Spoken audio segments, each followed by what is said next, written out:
ছোট্ট সোনামণিরা, আজকে আমরা শিখব কিছু খামারের পশুর নাম, ফার্ম অ্যানিমালস নেম। তাহলে চলো শুরু করি। এটা হলো গরু। গরুকে ইংরেজিতে বলে কাউ।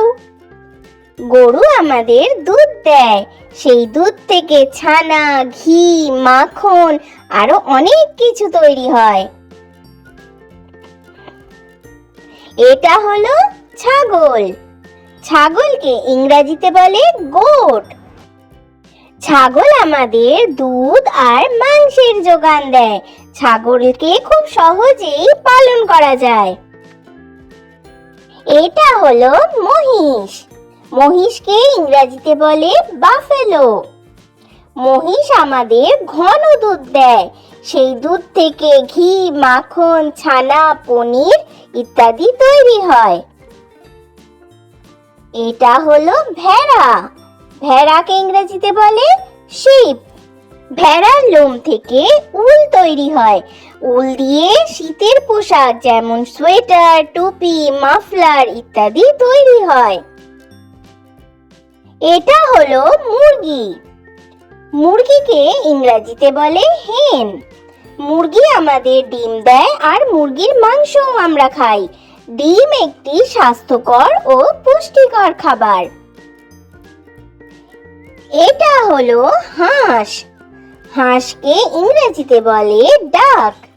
হাঁসও আমাদের ডিম দেয় আর হাঁসের মাংসও আমরা খাই। হাঁসের মাংস খুবই সুস্বাদু। এটা হলো ঘোড়া। ঘোড়াকে ইংরেজিতে বলে হর্স। ঘোড়ার পিঠে চড়ে এক জায়গা থেকে অন্য জায়গায় যাওয়া যায়। ঘোড়ার পিঠে মালপত্র বহন করে নিয়ে যাওয়া হয়।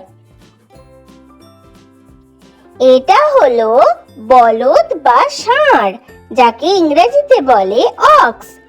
বলদকে মাঠে লাঙল টানার কাজে আর গাড়ি টানার কাজে ব্যবহার করা হয়।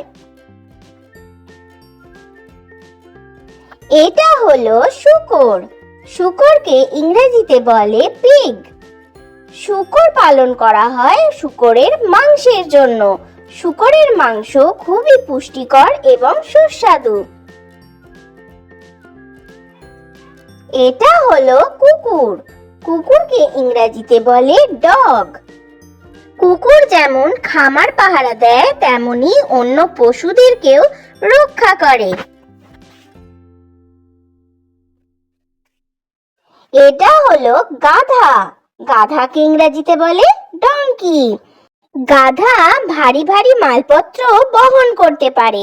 তাছাড়া গ্রামে চাষীদের নানা কাজে সাহায্য করে থাকে।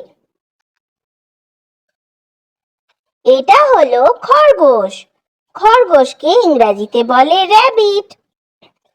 খরগোশের মাংস যেমন অনেকে খায়, আর খরগোশের নরম লোমের জন্য তাকে পালন করা হয়।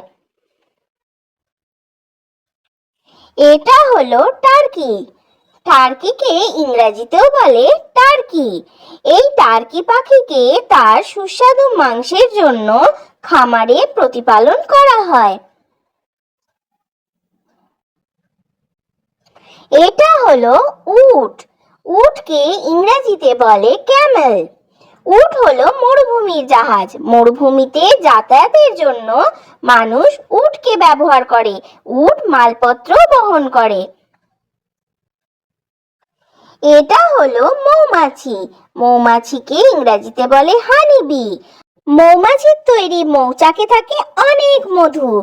তার জন্যই মৌমাছিকে খামারে প্রতিপালন করা হয়। তাহলে বাচ্চারা, ভিডিও ভালো লেগে থাকলে চ্যানেলটা এক্ষুনি সাবস্ক্রাইব করে দাও। Thanks for watching. Bye bye.